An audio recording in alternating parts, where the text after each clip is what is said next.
इससे अगला लेवल जो कि सुपर एआई है, ये अभी हाइपोथेटिकल स्टेजेस में है, यानी ये सिर्फ अभी तख़य्युलाती और तसव्वुराती दुनिया में है, इसकी इम्प्लीमेंटेशन रियल लाइफ में नहीं हुई है। और ये वो एरिया है जिसमें कि इंटेलिजेंस उस नहज को पहुंच जाएगी कि उसमें इवॉल्व करने की सलाहियत हो, यानी कि ख़ुद जैसे कि इंसान इवॉल्व करता है ना, उसी तरह वो इवॉल्व करे, आगे बढ़ने की उसमें सलाहियत हो और इंसानी कैपेबिलिटीज़ को किसी तरह से वो सरपास कर जाए।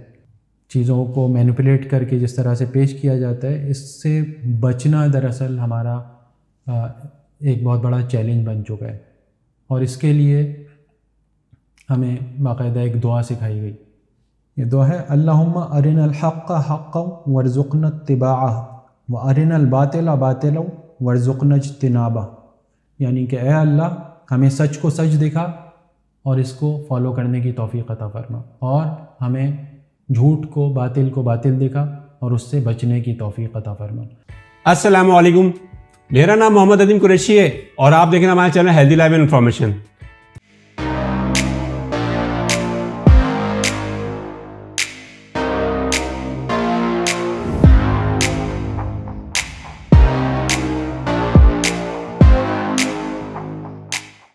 नाजरीन, जैसा कि आपको पता है, हेल्दी लाइफ इन्फॉर्मेशन का मकसद है हेल्थ से रिलेटेड या कोई भी ऐसा टॉपिक जिसमें आपको इन्फॉर्मेशन ज़्यादा मिले और आपके लिए मुफीद हो और हमारी नई आने वाली जनरेशन के लिए बहुत ज़्यादा मुफीद हो, वो जॉब्स हासिल कर सकें। तो आज हमने बहुत ही इंटरेस्टिंग टॉपिक जो कि हॉट टॉपिक है इस वक्त वर्ल्ड वाइड, वो हमने चूज़ किया है। वो है आर्टिफिशियल इंटेलिजेंस का क्या रोल है साइबर सिक्योरिटी के अंदर। वैसे ही आर्टिफिशियल इंटेलिजेंस है वर्ल्ड वाइड इस वक्त बहुत ज़्यादा लोग उस पर काम कर रहे हैं, और जब एआई की इम्प्लीमेंटेशन वर्ल्ड वाइड बढ़ेगी तो लोगों की जॉब्स वो ढूंढने में लोगों को परेशानी होगी। तो वो आज हम ये सारे सवालात और उनके जवाबात हासिल करेंगे। हमने अपने गेस्ट को बुलाया है जिनका नाम है फरहान शम्स, और फरहान का जो ताल्लुक़ है इंफॉर्मेशन टेक्नोलॉजी और बहुत सारी मल्टीनेशनल्स और मुख्तलिफ़ कंट्रीज़ में फरहान ने काम किया है। हम इनके एक्सपीरियंस को यूज़ करते हुए आज सवालात करेंगे और उसके जवाब लेंगे, ताकि आपको भी पता हो कि कौन कौन सी प्रोडक्ट्स मार्केट में हैं इस वक्त जो कि साइबर सिक्योरिटी के अंदर इंफॉर्मेशन टेक्नोलॉजी और एआई से रिलेटेड हैं, और उसके सवाल जवाब करते हैं। अस्सलाम वालेकुम फरहान। वालेकुम अस्सलाम नदीम, बहुत शुक्रिया मदऊ करने का मुझे आज अपने शो पर। और आज का टॉपिक यकीनन बहुत इंटरेस्टिंग है और ये हॉट टॉपिक है, सिर्फ पाकिस्तान में ही नहीं बल्कि दुनिया भर में ये एक बड़ा हॉट टॉपिक रहा है। और पहले हम शो से पहले ये डिस्कस कर रहे थे कि ये शो हमें उर्दू में करना चाहिए या अंग्रेज़ी में करना चाहिए, तो नदीम ने कहा कि हमें उर्दू में करना चाहिए ताकि हम ज़्यादा स्पेसिफ़िक टारगेटेड अपनी इर्द गिर्द के लोगों को, नौजवानों को एक अच्छी इंफॉर्मेशन, एक इन डेप्थ इंफॉर्मेशन उनको प्रोवाइड कर सकें, और उनके जहन में जो तहफ़्फ़ुज़ात या जो ख़दशात हैं, जो सवालात हैं, उनको हम किसी न किसी हद तक एड्रेस कर सकें। तो जनाब शुरू करते हैं। बिल्कुल, थोड़ा सा मैं चाहूँगा पहले तो हमें ये बताएं कि साइबर सिक्योरिटी की क्या इम्पोर्टेंस है और साइबर सिक्योरिटी मुख्तलिफ़ ऑर्गेनाइजेशन में किस तरह से रन हो रही है, और उसके बाद फिर हम जानेंगे कि एआई का क्या रोल है। साइबर सिक्योरिटी देखें, जिस तरह एक सिक्योरिटी का टॉपिक नया नहीं है, साइबर सिक्योरिटी जो इवॉल्व हुई वो एवोल्यूशन ऑफ आईटी से उसका ताल्लुक़ है। जैसे जैसे इंफॉर्मेशन एज आपकी इवॉल्व करती गई, वैसे वैसे उसमें बैड एक्टर्स भी शामिल होते गए उस पिक्चर में, और उन बैड एक्टर्स से लड़ना एक मुस्तकिल लड़ाई है। इसीलिए साइबर सिक्योरिटी की फील्ड ने जन्म लिया, और आज हम देखते हैं कि दुनिया में शायद अगर हम टॉप मोस्ट रिम्यूनरेशन वाइज अगर देखें, डिमांड वाइज, ये एक आईटी का वो शोबा है जो कि शायद टॉप के कुछ सेगमेंट्स में आता हो। साइबर सिक्योरिटी हम शायद यहाँ पर पीछे हैं, बाकी मार्केट से, दुनिया से पीछे हैं मैच्योरिटी के हवाले से, कि हम उस हद तक चीज़ों को सिक्योर नहीं करना चाहते, या इतना ज़्यादा हम इंटरेस्ट नहीं लेते, इतना ज़्यादा फोकस नहीं करते सिक्योरिटी को। लेकिन बहरहाल, क्योंकि data is the new capital, और डेटा ही आपका कॉम्पिटिटिव एज है, कॉम्पिटिटिव एडवांटेज है, कि अगर उस डेटा को आप लूज़ करते हैं किसी भी वजह से, तो ये आपके बिज़नेस का लॉस है। तो कहा जाता है कि protection of your business starts with protection of your data. तो साइबर सिक्योरिटी की अहमियत यकीनन वक्त के साथ साथ बहुत बढ़ी है, और आर्टिफिशियल इंटेलिजेंस के पिक्चर में आने के बाद से कुछ खलबली ज़रूर मची, लोगों के मज़ीद तहफ़्फ़ुज़ात ख़दशात वग़ैरह सामने आए। उनके हवाले से अगर देखें तो सिर्फ आर्टिफिशियल इंटेलिजेंस ही नहीं, कोई भी चीज़ सोसाइटी में, हर चीज़ में जब भी कोई नई चीज़ आती है तो उसके अगेंस्ट एक रेजिस्टेंस होती है। चंद मैं आपको एक दो मिसालें दूंगा तारीख़ से, जैसा कि 15वीं सदी में जब प्रिंटिंग प्रेस ईजाद किया जा रहा था तो उस मौके पर एक बहुत बड़ी रेजिस्टेंस आई उसके ख़िलाफ़, और मोस्टली रोमन कैथोलिक चर्च की तरफ से। उसकी वजह ये थी कि अगर तो इन्फॉर्मेशन आम आदमी तक पहुंच गई, आम आदमी तक रसाई हो गई इन्फॉर्मेशन की, तो पावर स्ट्रक्चर को वो नुकसान पहुंचाएगी। यही खदशात थे जिसकी वजह से उन्होंने बैन किया। इवन बाइबल के एक ख़ास ज़बान के अलावा दूसरे किस्म के तराजिम भी शाया नहीं करने दिए जाते थे। लेकिन हमने देखा कि वक्त के साथ साथ प्रिंटिंग प्रेस एक बुनियाद बना इल्म के फैलने का, और शायद जिस मकाम पे हम आज खड़े हैं उसमें प्रिंटिंग प्रेस का एक कहीं ना कहीं एक बहुत बड़ा किरदार है। बिल्कुल। दूसरी मिसाल आपको दूंगा एक और, 19वीं सदी के अवाइल में जब फर्स्ट लोकोमोटिव इंजन अनाउंस किया गया कि पैसेंजर लोकोमोटिव एक हम चलाया करेंगे, तो उसके ख़िलाफ़ एक मज़ाहिमत आई, लोगों के ख़दशात आए कि इतनी तेज़ रफ्तार पर सफ़र करने के लिए इंसान का जिस्म नहीं बना, इंसान के जिस्म के शायद चीथड़े उड़ जाएंगे, सांस बंद हो जाएगी। और ये स्पीड पता है क्या थी? ये स्पीड थी 35 मील फ़ी घंटा। ओहो। तो जिसके लेकिन हमने देखा कि उसके साथ उसके एडवेंट, उसकी एवोल्यूशन हुई, ट्रांसपोर्टेशन इंडस्ट्री आज कहाँ मौजूद है, इस चेंज को नहीं रोका जा सका। यही वजह है कि और ये मतलब ये चीज़ तो हमें तारीख़ बताती है ना कि हर चेंज के ख़िलाफ़ एक रेजिस्टेंस होती है, लेकिन सिर्फ वक्त ही बताता है कि वो चेंज जो था उसने पॉजिटिव इम्पैक्ट ज़्यादा डाला माशरे पर या नेगेटिव इम्पैक्ट ज़्यादा डाला।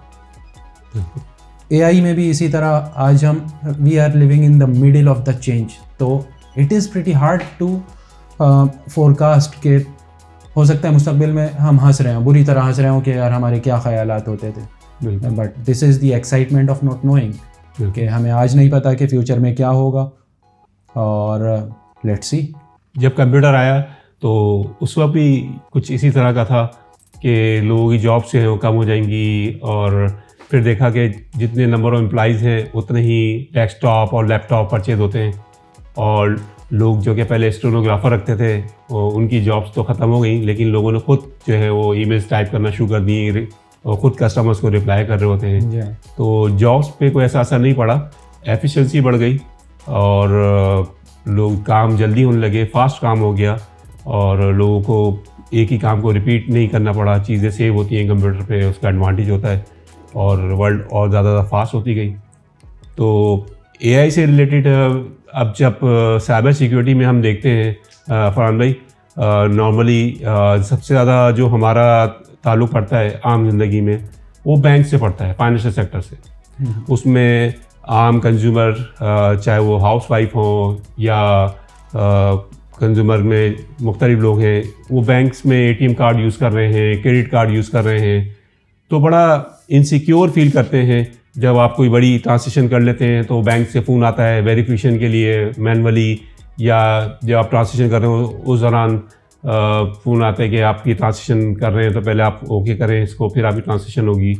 एक रेजिस्टेंस सी फील होती है कि रेजिस्टेंस आ रही है, ऑटोमेशन। और फिर जो अनसिक्योर बैंक जो होता है उससे कस्टमर्स वैसे ही भागते हैं। कोई एक इंसिडेंट जो है पूरे बैंक के बिज़नेस को अफेक्ट कर सकता है, वर्ल्ड वाइड होता रहा है और हुआ है ऐसा, leakage of credit cards numbers, उसका यूजेज, ये सारी चीज़ें जो इन्वॉल्व हैं इसमें सब मैनुअल प्रोसीजर जो है वो चल रहे होते हैं।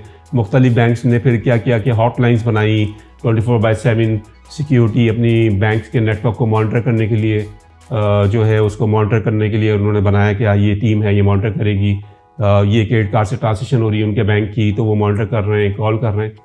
AI का इसमें क्या रोल है, किस तरह से हम इसको ऑटोमेट कर सकते हैं?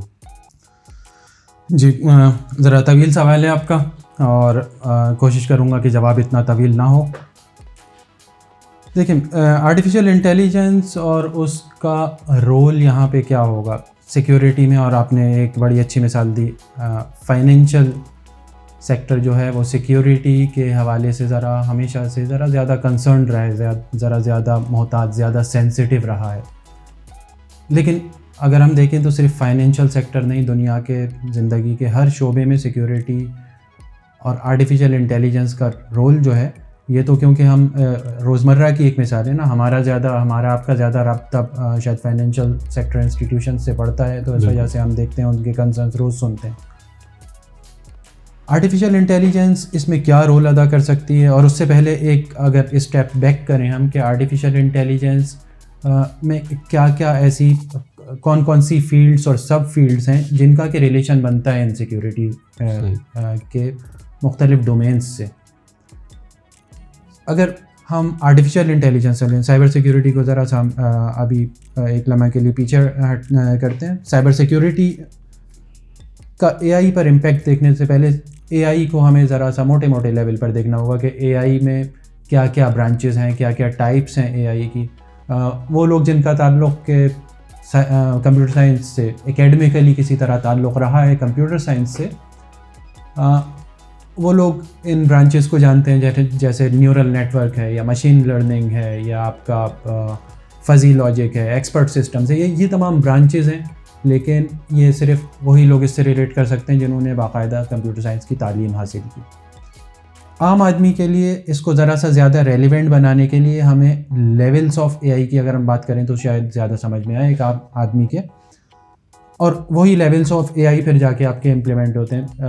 उन्हीं का इस्तेमाल देखते हैं हम कि साइबर सिक्योरिटी में क्या इस्तेमाल है, फाइनेंशियल सेक्टर या नॉन फाइनेंशियल सेक्टर दोनों में। लेवल्स ऑफ एआई अगर देखें तो 3 हम लेवल्स में इसको डिस्ट्रीब्यूट करते हैं।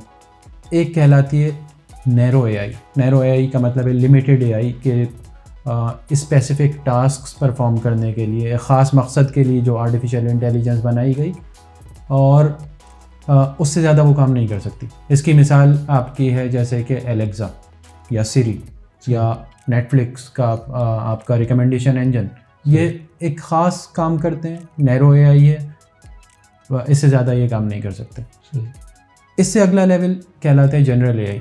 जनरल एआई ज़रा ज़्यादा वसी लर्निंग रखता है अपने पास, और इसमें इसकी मिसालें अगर हम जनरल एआई की मिसालें देखें तो जैसे सेल्फ ड्राइविंग कार्स हैं आपकी, और इसके अलावा आपकी जो लार्ज लैंग्वेज मॉडल्स हैं आपके, जिसकी मिसालें हम जनरेटिव एआई को भी अक्सर एक्सपर्ट्स इसी में डालते हैं। चैट जीपीटी और गूगल बार्ड की एग्जांपल्स आपके सामने हैं, इसको जनरल एआई में डाला जाता है। इससे अगला लेवल जो कि सुपर एआई है, ये अभी हाइपोथेटिकल स्टेजेस में है, यानी ये सिर्फ अभी तख़य्युलाती और तसव्वुराती दुनिया में है, इसकी इम्प्लीमेंटेशन रियल लाइफ में नहीं हुई है। और ये वो एरिया है जिसमें कि इंटेलिजेंस उस नहज को पहुंच जाएगी कि उसमें इवॉल्व करने की सलाहियत हो, यानी कि ख़ुद जैसे कि इंसान इवॉल्व करता है ना, उसी तरह वो इवॉल्व करे, आगे बढ़ने की उसमें सलाहियत हो, और इंसानी कैपेबिलिटीज़ को किसी तरह से वो सरपास कर जाए।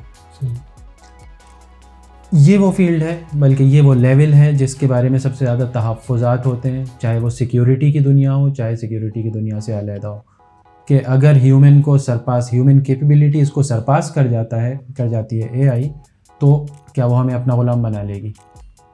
राइज़ ऑफ मशीन्स का जो एक हम सुनते आए हैं कि मशीनें बॉस होंगी और हम उनके ग़ुलाम होंगे, इस पर स्टीफन हॉकिंग ने भी इस पर एक छोटा सा मकाला तहरीर किया था कि जिसमें उसने कहा कि ये लेवल ऑफ एआई नौए इंसानी के लिए ख़तरनाक है।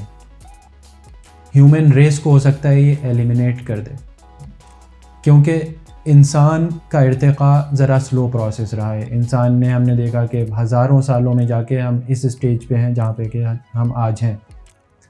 स्लो एवोल्यूशन है, हम स्टोन एज, ब्रोंज़ एज और कौन कौन सी एजेस से गुजरते हुए आज हम यहाँ पे पहुँचे हैं। जबकि एआई तेज़ी से अगर उसमें एवोल्यूशन होती है तो वो बहुत जल्दी ये मराहिल तय कर लेगी और हमें सरपास कर जाएगी।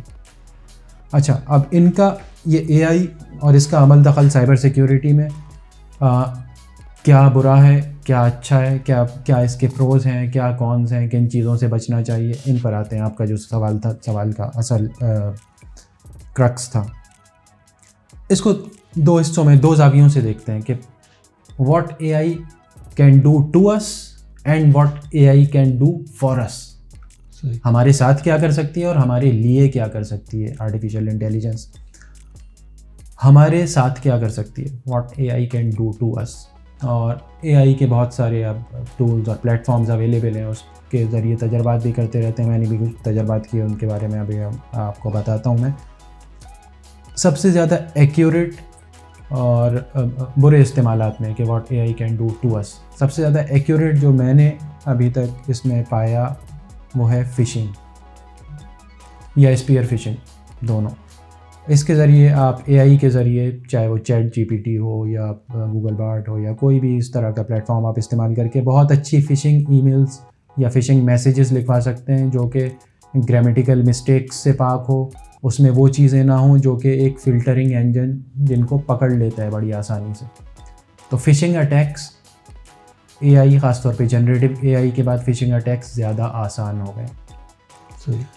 दूसरा काम एआई जो हमारे साथ जो एआई कर सकती है, दूसरा काम है मिस इन्फॉर्मेशन, के इन्फॉर्मेशन का गलत फैलाव और डिसेप्शन, जिसकी मिसालें आपके सामने डीप फेक के आपकी, मैं नदीम साहब की एक वीडियो, फेक वीडियो अपनी मर्ज़ी के मैसेजेस के साथ चला दूं और दुनिया ये समझेगी कि वो ये नदीम साहब ही कह रहे हैं।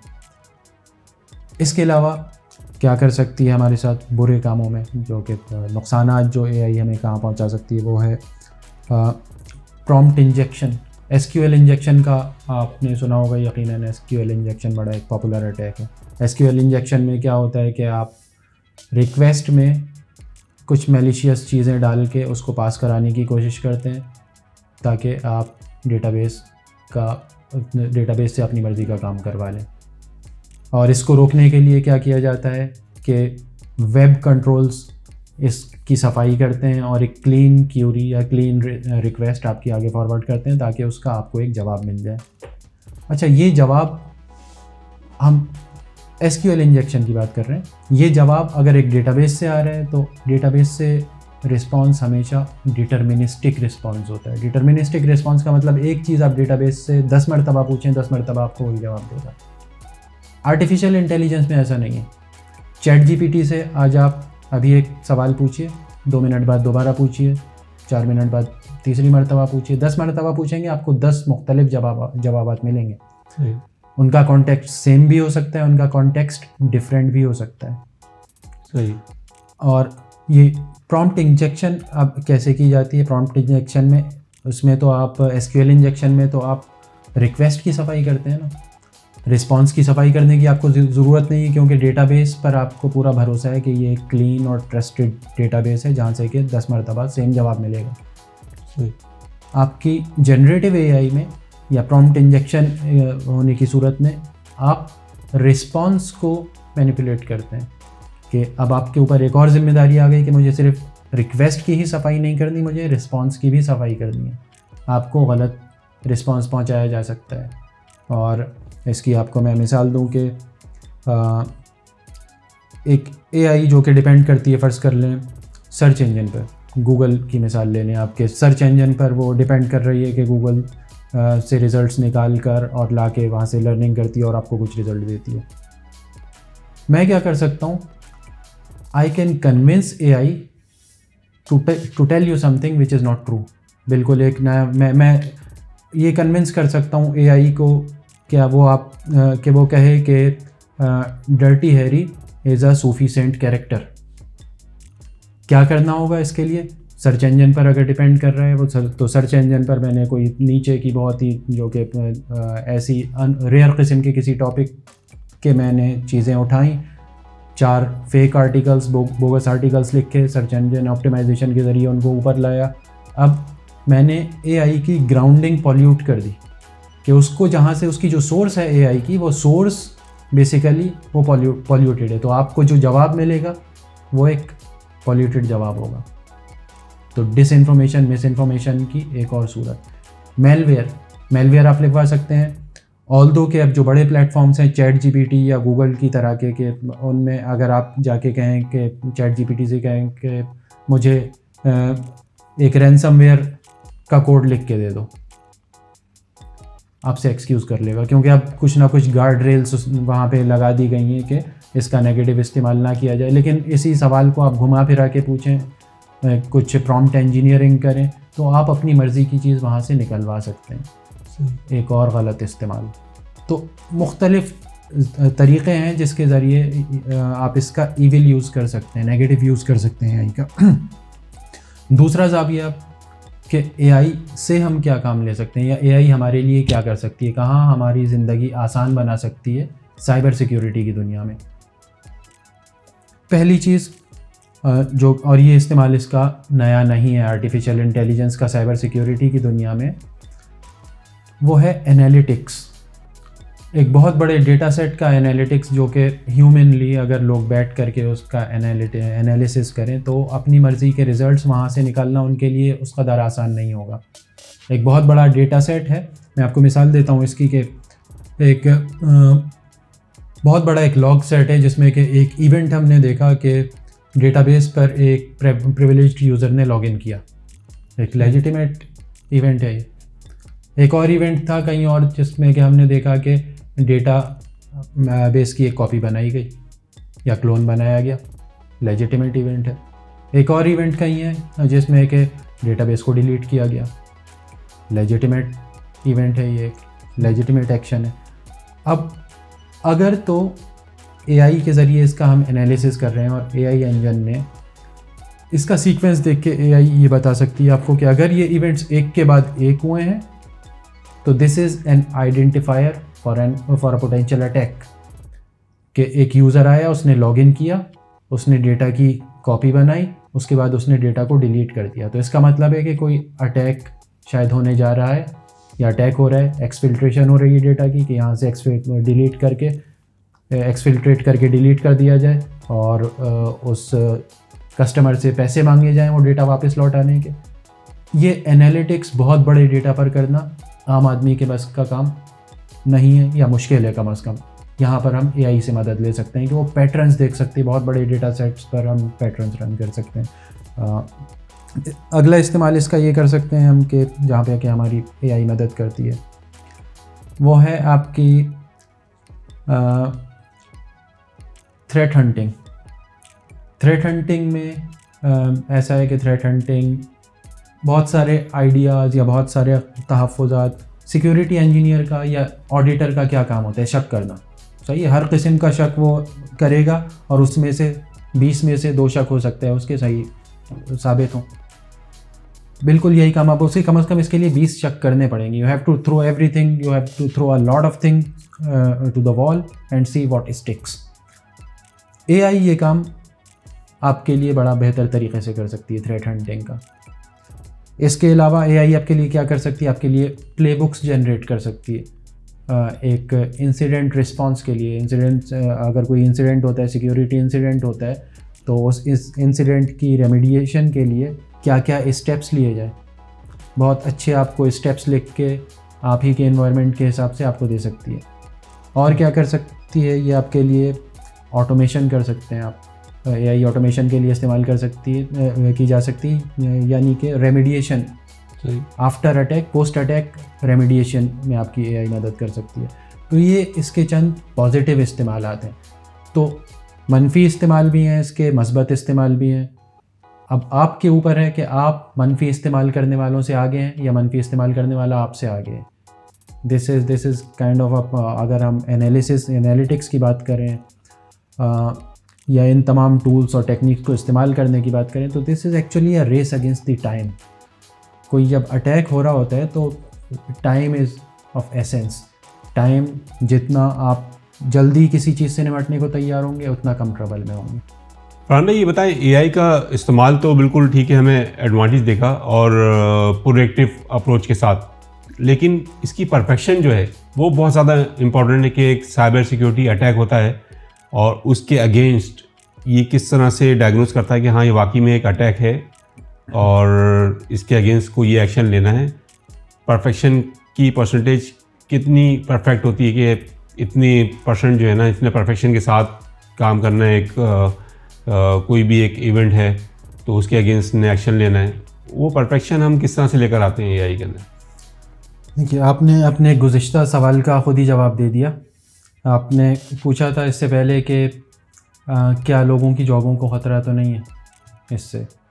यही वो जगह है जहाँ के इंसान की इन्वॉल्वमेंट रिक्वायर्ड होती है, उसकी एक्यूरेसी, उसकी प्रिसीशन देखने के लिए कि क्या मैं बेवकूफ़ तो नहीं बनाया जा रहा।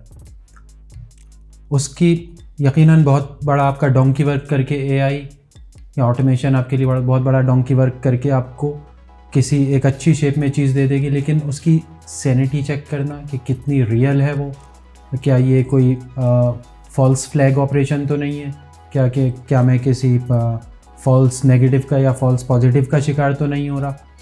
ये तमाम चीज़ें बहरहाल देखना एक सिक्योरिटी इंजीनियर का काम है। अच्छा, कहाँ तक ये जो परफेक्शन की जहाँ तक बात है, एआई की अपनी परफेक्शन लर्निंग के साथ साथ ये इम्प्रूव होती है।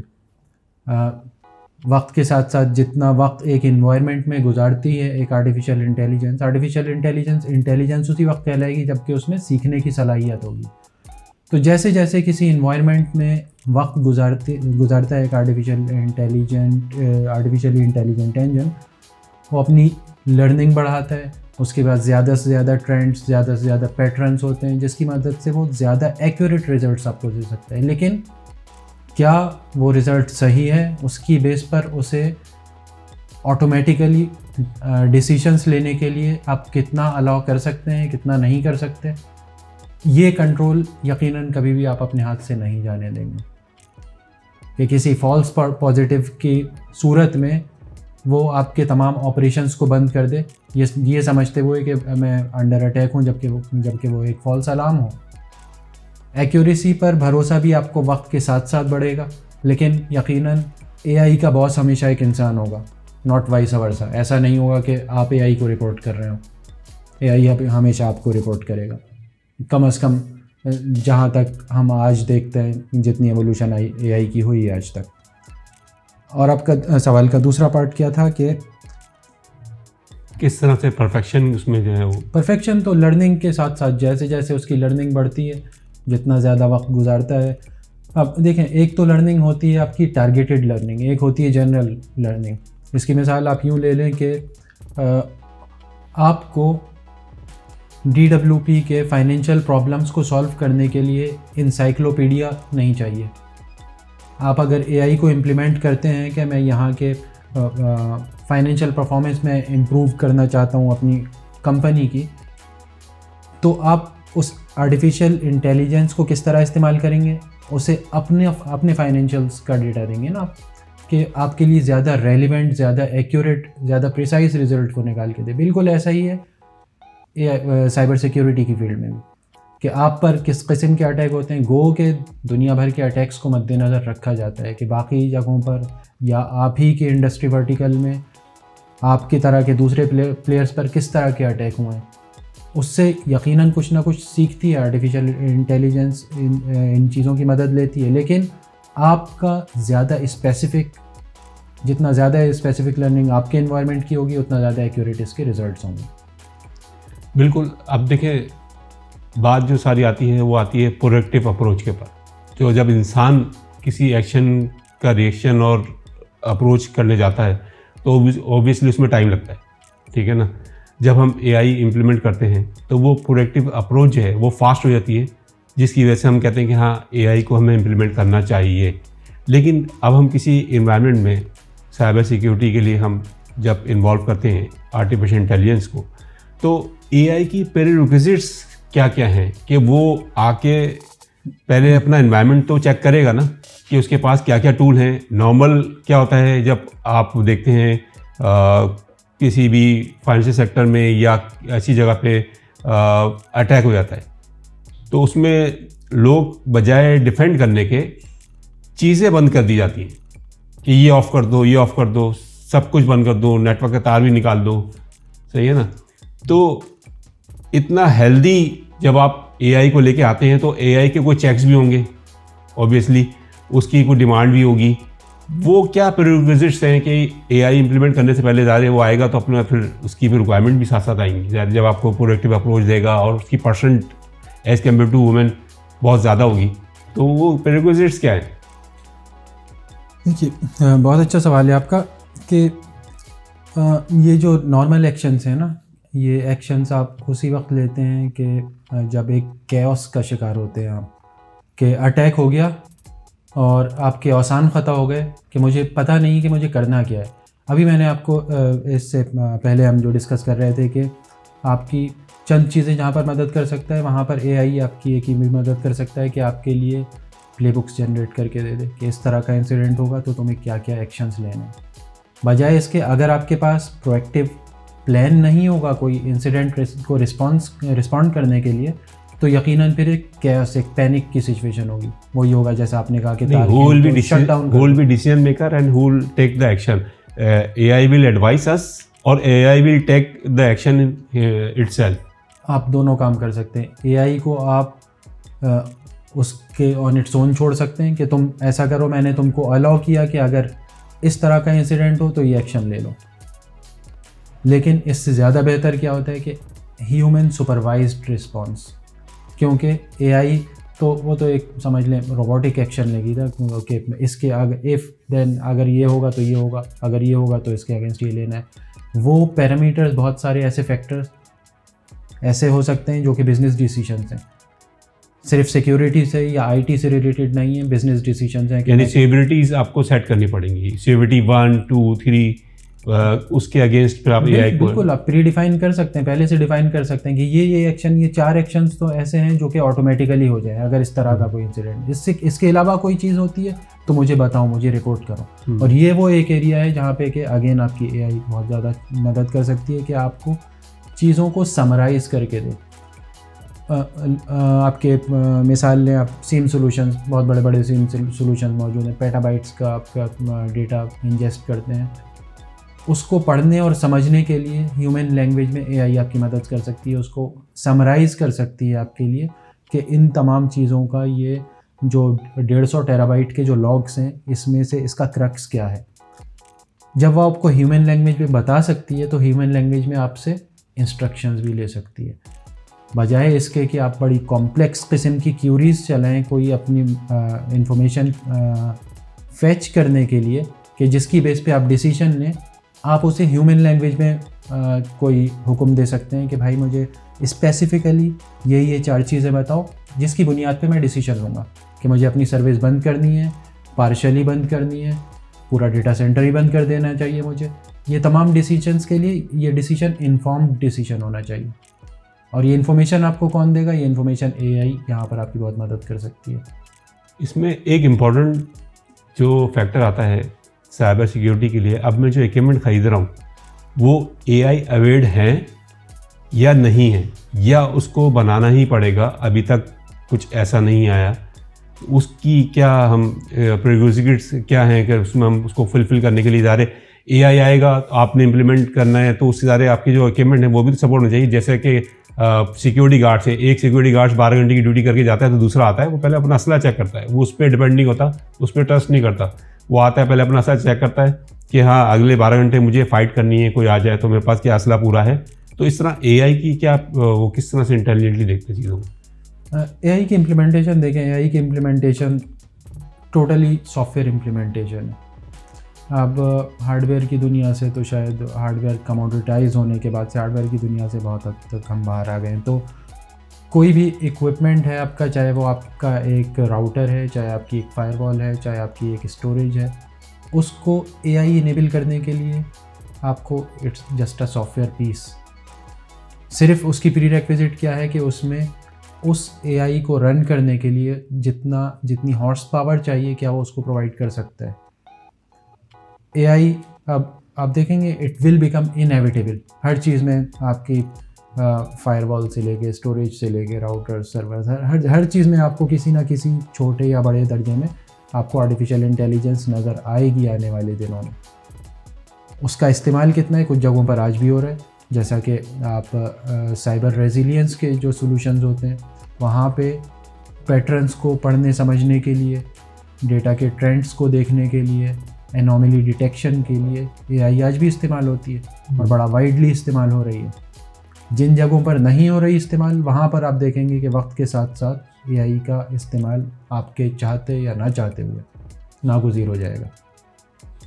अभी हम अगर टॉप टू बॉटम जैसे कि कहते हैं कि जब एआई आएगा तो नंबर ऑफ जॉब्स ख़त्म हो जाएंगी, तो अगर किसी डिपार्टमेंट के चीफ इंफॉर्मेशन ऑफिसर है तो जब हम एआई की इम्प्लीमेंट करते हैं तो चीफ इंफॉर्मेशन और रेस्ट ऑफ टीम में से कितने लोग कम हो जाएंगे? जी, बहुत अच्छा सवाल है आपका, और इसका कुछ स्टैटिस्टिक्स की मदद से मैं जवाब दूंगा।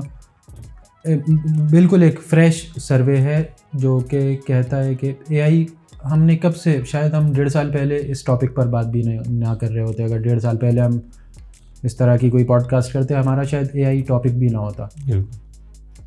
1.5 साल पहले जितनी अनफिल्ड जॉब्स थी साइबर सिक्योरिटी के डोमेन में, आज उससे कहीं ज़्यादा हैं। और एक बहुत बड़ा जरीदा साइबर सिक्योरिटी का, वो लिखता है कि by 2025 there would be around 3.5 million unfilled cyber security jobs AI की मौजूदगी में। क्योंकि उस एआई को चलाने वाला, इस तरफ अगर आप तमाम चीज़ें एआई पर छोड़ दें और आपके सामने वाली पार्टी जो है, यानी जो बैड एक्टर्स हैं, उसमें एआई को सुपरवाइज़ और उसको लर्न करने, उसको रन करने के लिए अगर इंसान बैठे हुए तो हमेशा वो जीतने वाली पार्टी होगी। एआई को कितने अच्छे तरीके से इस्तेमाल करना है अपने लिए, ये यकीनन ये काम हमेशा साइबर सिक्योरिटी के लोगों का ही रहेगा। एक ये ख़दशात बिल्कुल आपने कहा जैसा कि सही है, और ये साइबर सिक्योरिटी ना, ये बड़ी एक सिक्योरिटी इंजीनियर की एक बड़ी थैंकलेस किस्म की जॉब होती है। मेरा अक्सर इदारों में सीसोज से गुफ्तगू रही। अभी रिसेंट पास्ट में एक सीसो, एक बड़े इदारे के सीसो, वो कह रहे थे कि आप नहीं समझ सकते जितनी थिन लाइन पर actually we are living on the edge. जैसा बचपन में आपको याद होगा ना कि पेरेंट्स आपसे 10 सवाल पूछते थे, उन 10 में से अगर एक जवाब गलत हो जाता था तो वही एक जवाब आपके गले पड़ जाता था। बिल्कुल सिक्योरिटी की फील्ड में भी बिल्कुल ऐसा ही है कि आपने बहुत अच्छा काम किया, लेकिन एक छोटी सी खिड़की आपने खुली छोड़ दी, वही आपकी तबाही के लिए काफ़ी है। एआई आपकी कहाँ मदद कर सकती है? ये छोटी छोटी खिड़कियाँ जो कि अनइंटेंशनली जो खुली रह जाती हैं, इनको बंद करने में एआई आपकी मदद कर सकती है।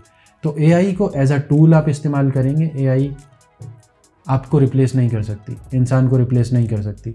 कुछ चीज़ें बहरहाल ऐसी हैं जहाँ पे कि एआई शायद कभी ना पहुँच सके, जिसमें से कि एक मिसाल, एक चीज़ आपको बताऊँ, जैसे कि इंसान को एक चीज़ दी गई है इंट्यूशन, वजदान जिसे कहते हैं, कि जिसका कोई लॉजिकली उसको एक्सप्लेन करने का कोई तरीक़ा नहीं। आपके जहन में कोई, जैसा आप कह रहे थे थोड़ी देर पहले, कि आमद होती है जब अब मैं पॉडकास्ट कर रहा होता हूँ, ख़ुद मैं एक्सटेम्पोर कर रहा होता हूँ। बिल्कुल। तो ये आमद वाली चीज़ जो है ना, बकौल शायर, आते हैं गैब से ये मज़ामी ख़याल में, गालिब सरीर खामा नवाए सरोश है। ये एआई को ये गैब से मज़ामीन नहीं आएंगे, कभी नहीं आएंगे। एआई इंसान होगा। एग्जैक्टली। एआई डिपेंड करती है स्टोर्ड डेटा पर, और एआई को ना ही नवाए सरोश आएगी। ये चीज़ ऐसी है जो कि इंसान से मखसूस है। अब अपने खालिक से ज़्यादा आगे बढ़ जाए एआई तो यकीनन ही एक परेशान कुन बात होगी। फिर वो राइज़ ऑफ मशीन्स, या हमने बहुत अक्सर मूवीज़ देखते हैं इस तरह की, हम टर्मिनेटर और बहुत सारी टॉपिक पर मूवीज़ बनाई गई कि हमसे आगे बढ़ जाए और हमें अपना ग़ुलाम बना ले। कुछ चीज़ों में यकीनन you will remain smarter than AI, you will remain smarter than the machines. हमें कहाँ बचना है? हमें इन चीज़ों की, एआई की डिसेप्शन से, हेलुसिनेशन से, जो मिस इन्फॉर्मेशन आपके सामने क्रिएट की जाती है, उसको जांचने के लिए एक इंसानी जहन, आप धोखा भी खा सकते हैं यकीनन कि ये चीज़ जो मेरे सामने पेश की जा रही है ये सही है या नहीं है। उसके लिए आप कुछ ना कुछ ऐसी लॉजिक लगाएंगे जो कि हो सकता है कि फिर एआई वर्सेस एआई मुकाबला होगा। एक एआई ने कुछ इन्फॉर्मेशन दी, दूसरा उसको जांच रहा है और बताता है कि ये सही था, ये गलत था। और इसके साथ साथ एक और एंगल जो कि हम अक्सर मिस कर जाते हैं एआई में, वो ये कि अलाइंड रिस्पॉन्सेज जिसको कहा जाता है, जो आपको रिस्पॉन्स एआई दे रही है किसी चीज़ के लिए, वो चैट जीपीटी से आप कुछ पूछते हैं। चैट जीपीटी से फ़र्ज़ कर लें आप पूछते हैं भाई मुझे बम बनाने के स्टेप्स बता दो। अब हाईली अलाइंड रिस्पॉन्स क्या है कि वो आपको बताए कि बम बनाने के ये 10 स्टेप्स हैं, ये 10 स्टेप्स कर लो तो बम तैयार है। ये आपके लिए अलाइंड रिस्पॉन्स है, लेकिन ये उस एआई के एम्प्लॉयर के लिए अलाइंड रिस्पॉन्स नहीं है। अगर वो ऐसा करने लगे, हो सकता है कि कल को फिर अगर उसने आपको बता दिया, कल को ओपन एआई वाले अदालत के कटहरे में खड़े होंगे। अलाइंड रिस्पॉन्सेस क्या होते हैं कि हमेशा वो अलाइन होते हैं अपने एम्प्लॉयर से। आप उससे पूछने जा रहे हैं तो आपकी मदद नहीं कर रहा वो, बल्कि अपने एम्प्लॉयर की मदद दे रहा है, ख़ास तरीके से आपको इन्फॉर्मेशन दे रहा है। इसके लिए अब या तो आप अपनी एआई इम्प्लीमेंट करें, और यही वो एरिया है जिसकी वजह से हम देखते हैं कि हर बड़ी ऑर्गेनाइजेशन आज एआई की इम्प्लीमेंटेशन करना चाहती है, including there cyber security departments, के बजाय वो किसी ओपन एआई के प्लेटफॉर्म को लेवरेज करें, ऐसे एआई के प्लेटफॉर्म को खुद डिप्लॉय करें कि जो कि उनके लिए ट्रस्टेबल हो और हाईली अलाइंड रिस्पॉन्सेज दे सके। और ये काम कौन करेगा? ये काम यकीनन सिक्योरिटी डिपार्टमेंट, वहीं के उसी ऑर्गेनाइजेशन के डेवलपर्स, उसी का स्टाफ। ऐसा नहीं होगा कि ये काम करने के लिए, डिप्लॉयमेंट करने के लिए या इम्प्लीमेंट करने के लिए एआई एक दूसरी एआई आ जाए कि मैं तुम्हारे लिए ऐसी एआई बना के देता हूँ जो कि तुम्हें हाईली अलाइंड रिस्पॉन्सेज दे।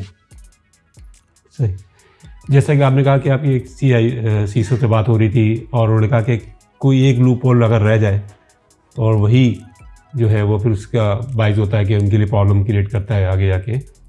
तो जब हम एआई को हम इम्प्लीमेंट करने जाते हैं तो ये किस तरह से, क्योंकि एक सोल्यूशन हर जगह फिट नहीं होता, सही है ना।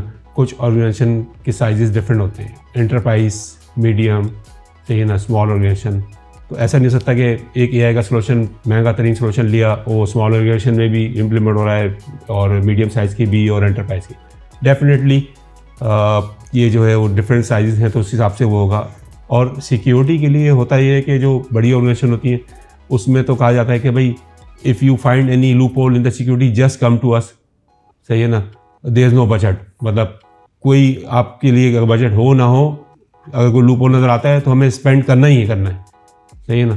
तो इन चैलेंजेस को एआई किस तरह से हम उसमें रिजॉल्व कर सकते हैं कि हाँ ऐसा नहीं हो पता चला जो है ना एक मच्छर को मारने के लिए तोप खरीद ली और ज़रूरत ही नहीं है, ऑर्गेनाइजेशन में पूरा एआई लगा दिया और उसका वो स्कोप ही नहीं था। ये आपको तोप खरीदनी पड़ती है उस मौके पर जबकि सांप गुजर चुका होता है। उस मौके पर ऑर्गेनाइजेशन तोप खरीदने के लिए भी तैयार होती है, बिल्कुल, लेकिन उस मौके पर आपको बहुत ज़्यादा मदद नहीं दे सकती। वो जो एक देखा देखी चलती है ना कि उन्होंने ये फायरवॉल ले ली और ये चीज़ ले ली, अब नई सिक्योरिटी की ये चीज़ ले ली, तो वो जो एनालिसिस है वो एआई उसमें कितना हेल्प करता है कि आपको ये चाहिए, ये नहीं चाहिए, दैट्स इनफ फॉर यू। उनके पास आपके पास उनके पास उनका डोमेन अलग है। उनकी एक फार्मास्यूटिकल कंपनी को वो एआई, वो सिक्योरिटी सिस्टम नहीं चाहिए जो एक बैंक को चाहिए, है ना। एक प्रोडक्शन कंपनी को जिनका आईटी से इतना ताल्लुक़ नहीं है, उनको ज़्यादा एआई साइबर सिक्योरिटी में इतना नहीं चाहिए। तो वो जो चीज़ें हैं, वो कैटेगरीज, वो कौन एनालिसिस करता है, वो कंसल्टेंट लेवल पे होता है या एआई लेवल पे होगा, वो किस तरह से होगा? इस काम के लिए अगेन आपको इंसान की ज़रूरत है कि वो उसकी रिक्वायरमेंट्स बनाए स्टेक होल्डर्स से, स्पॉन्सर्स से कि भाई तुम्हारे लिए इम्पोर्टेंट डेटा है क्या। एआई को तो नहीं पता, एक एंटरप्रेन्योर को पता है कि मेरे लिए सबसे ज़्यादा क्रिटिकल कौन सा डेटा है। एक फार्मास्यूटिकल वाला कहेगा कि मेरे लिए R&D का डेटा। एआई को ऑन इट्स ओन नहीं पता चलता कि कौन सा डेटा इनके लिए ऐसा है जो कि बहुत ज़्यादा इंपॉर्टेंट है, कौन सा कम इम्पॉर्टेंट है। ये क्लासिफिकेशन कौन करता है? ये क्लासिफिकेशन इंसान करता है, बिजनेसमैन करता है, ऑर्गेनाइजेशंस करती हैं कि मेरे किस डेटा को कितनी प्रोटेक्शन चाहिए। अब उस डेटा की प्रोटेक्शन के लिए आप क्या करते हैं? आप फिर लेयर्स ऑफ सिक्योरिटी लगाते हैं, और वो लेयर्स ऑफ सिक्योरिटी जो हैं फार्मास्यूटिकल में बिल्कुल एक अलहदा डेटा सेट पर होंगी, एक बैंक में बिल्कुल अलहदा डेटा सेट पर होंगी। वो लेयर्स क्या हो सकती हैं आपकी? वो लेयर्स आपकी पेरीमीटर सिक्योरिटी से लेके आपकी नेटवर्क सिक्योरिटी, आपकी होस्ट सिक्योरिटी, एप्लीकेशन सिक्योरिटी से लेके आखिरी जो डीपेस्ट आज की तारीख में जो डीपेस्ट लेयर ऑफ सिक्योरिटी है, जैसे कहा जाता है cyber resilient copy of your data, तो उस लेयर तक की प्रोटेक्शन कौन से डेटा पर कितनी लेयर्स लगानी है, ये एक कंसल्टेंट का काम है कि कौन सा डेटा लाना है और कौन से डेटा को नहीं लाना इस प्रोटेक्शन के अंडर में।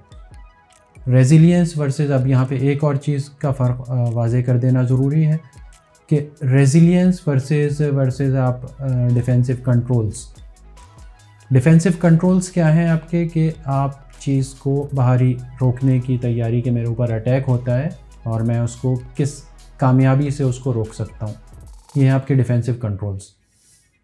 आप मिसाल इसकी अगर लें कि कोविड से मिसाल लें तो डिफेंसिव कंट्रोल क्या था, आपकी सोशल डिस्टेंसिंग और आपकी वैक्सीनेशन रेजिलियंस है कि अब आपने अपनी अप्रोच तब्दील की कि सही है, मैं रोक तो नहीं पाया, लेकिन यानी कि मैंने ये एक्सेप्ट कर लिया कि मेरे ऊपर अटैक होगा। अब मैंने जब ये तस्लीम कर लिया कि मेरे ऊपर अटैक होगा, तो अब मेरी अप्रोच डिफरेंट होगी कि जब मेरे ऊपर अटैक हो जाए तो मैं उसको कैसे सहार सकूं, मिनिमाइज़ करूं, उसको बर्दाश्त कर सकूं। ये कहलाती है रेजिलियंस। इसके लिए साइबर रेजिलियंस के सोल्यूशन होते हैं। तो साइबर रेजिलियंस एक अलहदा टाइप ऑफ सोल्यूशन है। आपके दूसरे डिफेंसिव कंट्रोल्स जो होते हैं, जिसमें आपकी फायरवॉल्स हैं, आपके IPS IDS, इस तरह के जितने भी कंट्रोल्स हैं, ये एक different approach of securing your data है। तो ये दो किस्म की अप्रोचेस इस्तेमाल की जाती हैं। और अगेन ये डेटा क्लासिफिकेशन करना, डेटा की प्रोफाइलिंग करना, ये आर्टिफिशियल इंटेलिजेंस का काम नहीं है, ये काम यकीनन इंसान का है। यानी सिक्योरिटी टीम की ज़रूरत रहेगी, लेकिन AI आने से एफिशिएंसी बढ़ जाएगी, प्रोएक्टिव अप्रोच आपकी बढ़ जाएगी, और जो आप उसको जिस डायरेक्शन में जो है बिल्ड करेंगे AI को, उसी ही डायरेक्शन में आपको रिजल्ट मिलेंगे परफेक्शन के साथ। बिल्कुल। और वक्तन फ़वक्तन जो है वो ये चेंजेस आती रहेंगी। लेकिन नंबर ऑफ रिसोर्सेज ऑब्वियसली जितने आप ऑटोमेट करेंगे चीज़ें, आप जितनी परफेक्शन होंगी, नंबर ऑफ रिसोर्सेज जो है वो कम होती रहेंगी। देखिए, नंबर ऑफ रिसोर्सेज कम होने की बात नहीं है यकीनन, क्योंकि नंबर ऑफ रिसोर्सेज तो कम नहीं होंगी, उतनी ज़रूरत तो रहेगी, लेकिन स्किल सेट रिक्वायरमेंट डिफरेंट हो सकती है। क्या जो इंजीनियर एक किस्म का काम कर रहा है, कल वही इंजीनियर की रिक्वायरमेंट होगी, लेकिन उसका टास्क बिल्कुल डिफरेंट होगा। उसके लिए हो सकता है वो ट्रेनिंग एल्गोरिदम लिख रहा हो, वही सिक्योरिटी इंजीनियर, बजाय इसके कि वो बैठ के लॉग्स में अपनी आंखें अंधी करे कि किस तरह से, तो उसका रोल तब्दील हो जाएगा, ज़रूरत यकीनन फिर भी उसकी रहेगी। तो जिसने इस वक्त एडॉप्ट किया, जितनी तेज़ी से एडॉप्ट किया, इस चेंज को एक्सेप्ट किया, वो उतना ज़्यादा कामयाब है, वरना बाकी लोग आहिस्ता आहिस्ता इररेलेवेंट होते जाते हैं इंडस्ट्री में। और यही हमारी अलमिया हमारा ये रहा है कि मिनहसुल कौम भी हमने बहुत सारी ट्रेनें छोड़ दी हैं इस तरह से। अब ये AI की जो ट्रेन है, ये समझ लें कि this is steaming up and leaving the station. Now is the time कि आप इस ट्रेन पर चढ़ जाएं, वरना आप नहीं चढ़ेंगे, आप नहीं अडॉप्ट करेंगे, दूसरी कौमें कर लेंगी, आप फिर पीछे रह जाएंगे। बिल्कुल। और यहाँ पर इसके लिए अगर एक सजेशन, ये तो सब कहते हैं कि ये कर लेना चाहिए, वो कर लेना चाहिए, ये सजेशंस टू दी एनोनिमस। अगर एक इसको अचीव करने के लिए मैं कहूँ कि एक सजेशन मेरी तरफ से हो, तो मैं वो कहूँगा कि आप ब्रेन ड्रेन को रोकें किसी तरह, क्योंकि ये AI, साइबर सिक्योरिटी, ये दोनों ऐसे डोमेन्स हैं कि जिसकी एक्सपर्टीज़, जिसके स्किल्स बहुत रेयर हैं, और जो रेयर होते हैं वो भी ब्रेन ड्रेन के नतीजे में आपके बाहर चले जाते हैं। तो अनलेस के उस टैलेंट को आप यहाँ पर रिटेन करें, आप कभी भी ये ट्रेन नहीं पकड़ पाएंगे। तो AI इन साइबर सिक्योरिटी इम्प्लीमेंटेशन के लिए आपको कंसल्टेंट का होना ज़रूरी है, जो कि आपके एनवायरनमेंट को पूरा एनालिसिस करने के बाद, जस्ट लाइक अ डॉक्टर के पास सारी मेडिसिन की नॉलेज भी होती है और वो डायग्नोज भी करता है। वैसे जैसे लोग सेल्फ मेडिकेशन करते हैं, सही है ना, कि वो खुद मेडिसिन खा ली, पता लगा वो प्रॉब्लम थी नहीं, बाज़ों का रिएक्शन कर जाती है। तो AI की इम्प्लीमेंटेशन साइबर सिक्योरिटी के लिए हमें किन किन बातों का ख्याल रखना है इम्पॉर्टेंट, क्योंकि अभी तक हमने किसी प्रोडक्ट की बात नहीं करी कि ये प्रोडक्ट लगा दो AI इम्प्लीमेंट हो जाएगा, जान छूट जाएगी, ये चीज़ें देख लो। हम अभी जेनरिकली बात कर रहे हैं, और इसमें सबसे ज़्यादा जो इम्पोर्टेंट चीज़ें हैं वो मैं पूछना चाहता हूँ कि कोई एक प्रोडक्ट है जो सब कुछ कर दे, या आपको कंसल्टेंट की ज़रूरत रहेगी, उसके बाद फिर आप देखेंगे एनवायरनमेंट क्या है उसका? देखिए, सिक्योरिटी किसी एक प्रोडक्ट का नाम नहीं है, साइबर रेजिलियंस किसी एक प्रोडक्ट का नाम नहीं है, इसी तरह एआई किसी एक प्रोडक्ट का नाम नहीं है। सही है, ये बेसिकली सिक्योरिटी एक प्रैक्टिस है, एक वे ऑफ समझ लें, एक कंटिन्यूअस एक काम है। उसके लिए आपके पास मुख्तलिफ़ किस्म के टूल्स आते रहते हैं, जाते रहते हैं। कंसल्टेंट का यही काम होता है कि at this point in time आपकी ज़रूरियात या आपके फोर्सिएबल फ्यूचर में आपकी ज़रूरियात क्या हैं, आपको कौन कौन से कंट्रोल्स, कौन कौन से सॉल्यूशंस आपके पास होने चाहिए कि जिसकी मदद से आप 99.9% अटैक्स को या तो रोक पाएंगे या बर्दाश्त कर पाएंगे। 0.1% ये वही वाला जरासीम है जो कि इश्तिहार में जो एक रह जाता है। यकीनन 100% की कोई गारंटी नहीं दे सकता। जितनी ऊंची आप दीवार खड़ी करें, चोर उससे ऊंची सीढ़ी लेके आ सकता है। बिल्कुल। तो ये वर्ल्ड वाइड स्टडी के ऊपर बेसिकली जो बेस कर रहा है कि वर्ल्ड वाइड स्टडी होती है, कोई एक लूप होल होता है जहाँ अटैक होता है। जैसे आज आपने अपनी बिल्डिंग को सिक्योर करने के लिए रेजर वायर लगाया, पता चला वो कटर लेकर आया, उसने रेजर वायर काट दिया, तो फिर आपने एक वॉल खड़ी कर दी, पता चला वो वॉल बम से गिरा दी, फिर आपने डबल वॉल खड़ी करी रेजिलियंस ऑफ बम के साथ। तो मतलब ये वर्ल्ड स्टडी के ऊपर सारा चल रहा है। जी हाँ, ये प्रोडक्ट्स दरअसल जितनी भी प्रोडक्ट्स, कमर्शियल प्रोडक्ट्स जो होती हैं ना, जिसका हम आज बिल्कुल कोई बात नहीं कर रहे हैं, हम किसी का इश्तिहार नहीं बनना चाह रहे, तो अगर हम न्यूट्रल रहते हुए बात करें तो ये प्रोडक्ट्स दरअसल बनाई ही जाती हैं किसी ख़ास ज़रूरत के नतीजे में। किसी गैप को पकड़ा जाता है और उसे टारगेट करके कि यार मार्केट में ये गैप है, इस चीज़ की एनालिटिक्स के लिए कोई सॉफ्टवेयर मौजूद नहीं है, फ़लाँ चीज़ की लर्निंग के लिए कोई सॉफ्टवेयर मौजूद नहीं है। आप मेरे पास दो अप्रोचेज़ हैं, या तो मैं मार्केट से कुछ ख़रीद लूँ या अपना डेवलप कर लूँ। तो ये किसी एक प्रोडक्ट का नाम नहीं है, बल्कि ये पूरी एक प्रैक्टिस है। और एक कंसल्टेंट का बेसिकली यही काम होता है कि इसमें कौन कौन से मूविंग पार्ट्स और कौन कौन से स्टैटिक पार्ट्स लग के ये पूरा एक सोल्यूशन तैयार होगा, जो कि आपके लिए ख़ास तौर पे टेलर्ड है। सोल्यूशन का मतलब यही है कि किसी एक specific to the organisation's requirement हो। ऑफ द शेल्फ एक चीज़ कभी भी आपकी तमाम ज़रूरियात पूरी नहीं कर सकती। मेरी जितनी नाकिस नॉलेज थी उसके हिसाब से मैंने सवाल पूछ लिए। अब मैं सजेस्ट करूँगा कि आप खुद as a giveaway advice एक दें, तो फिर हम इस सेशन को ख़त्म करते हैं। अच्छा, इसको ज़रा एक डिफरेंट तरीक़े से इसको रैप अप करते हैं। सबसे बड़ा जो मेरा ख़्याल से नुकसान हुआ है ना इन तमाम चीज़ों की एवोल्यूशन से, वो है आपकी डिसइंफॉर्मेशन, मिसइंफॉर्मेशन, डिसेप्शन, मैनिपुलेशन। ये वो तमाम चीज़ें हैं जो कि हर एक को किसी न किसी हद तक मुतासिर करती हैं। एक कम नॉलेज रखने वाला आदमी बड़ी आसानी से किसी झूठ पर यकीन कर लेगा। एक आपकी तरह का ज़्यादा पढ़ा लिखा आदमी, उसको बेवकूफ़ बनाना, उसको धोखा देना शायद ज़्यादा मुश्किल हो। वो फ़िशिंग ईमेल के में आसानी से झांसे में नहीं आएगा। चीज़ों को मैनिपुलेट करके जिस तरह से पेश किया जाता है, इससे बचना दरअसल हमारा एक बहुत बड़ा चैलेंज बन चुका है। और इसके लिए हमें बाकायदा एक दुआ सिखाई गई। ये दुआ है, अल्लाहुम्मा अरिनल हक़्क़ हक़्क़न वरज़ुक़ना इत्तिबाअह व अरिनल बातिला बातिलन वरज़ुक़ना इज्तिनाबह। यानी कि ए अल्लाह, हमें सच को सच दिखा और इसको फॉलो करने की तौफ़ीक़ अता फरमा, और हमें झूठ को बातिल दिखा और उससे बचने की तौफ़ीक़ अता फरमा। तो ये तमाम स्मोक स्क्रीन्स, तमाम झूठ, डिसेप्शन, इससे बचने के लिए इंसान जिस हद तक कर सकता है, उसके बाद ये दुआ मैं तजवीज़ करूँगा, और यही मेरी आखिरी एडवाइस है, सजेशन समझ लें। Thank you very much Farhan भाई, आपने अपने कीमती टाइम से हमें टाइम दिया, और इंशाल्लाह मज़ीद फिर आगे और नेक्स्ट सेशन में हम देखते हैं कि सिक्योरिटी से रिलेटेड और क्या एक्सपर्टीज़ हम आपकी ये नॉलेज यूज़ कर सकते हैं। नाज़रीन, आज मैंने भी बहुत कुछ सीखा। एआई का क्या रोल है साइबर सिक्योरिटी में, और साइबर सिक्योरिटी जो है वो किस तरह काम करती है, उसके अंदर अगर हम एआई को इंजेक्ट कर दें तो क्या क्या एडवांटेजेस हम हासिल कर सकते हैं, ये हमने सीखा। और उसको हम ऑटोमेट कर सकते हैं, प्रोएक्टिव अप्रोच किस तरह से हम लेकर आएँ वो हम सेट कर सकते हैं। एआई से आपने घबराना नहीं है, लेकिन ये एआई जो है ये भी आपके हाथ में ही है। जितनी इन्फॉर्मेशन आप एआई को इंस्ट्रक्शन देते हैं वो सब आपके हाथ में है। तो ये ना समझें कि एआई आने से आपकी जॉब्स ख़त्म हो जाएंगी।